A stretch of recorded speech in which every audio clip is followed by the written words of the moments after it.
We have progress around SDG 11, but yes, of course, many challenges. Perhaps the main challenge is around housing and informal settlements. We still have a major global crisis of affordability.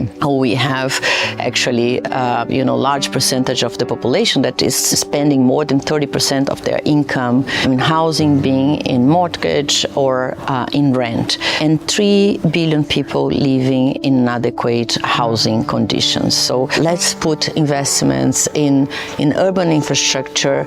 Big challenge is to get the finances together.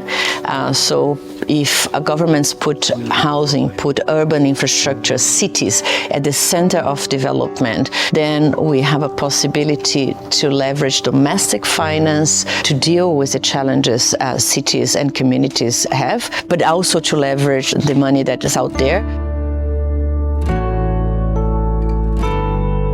So small island developing states are the most vulnerable countries on Earth by and large, and what that really means is that they suffer disproportionate losses when an exogenous shock happens, right? So when a shock hits, again, they have to go to international capital markets quite often if they have access to them, or they have to borrow from sources that are much more expensive than would be the case if they had access to concessional financing. But SIDS also generate a huge amount of value for humanity. They generate massive amounts of kind of cultural diversity. They generate a significant amount of the world's good governance.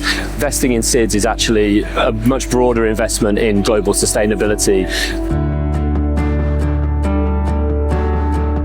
I think most of the solutions are driven top-down, and we'd want the SIDS, the Pacific Island countries, to be involved in the solutions that they want for themselves. I think that would be one. They also would seek the states to take note of a rights-based approach. Many times, workers' rights, labor standards, environmental standards, these become lower in the agenda. I think the priority should be in terms of asking how do they implement the SDG 8 on decent work, which means the workers have the right to national living wage, the workers have a right to decent work, to earn enough to put food on the table.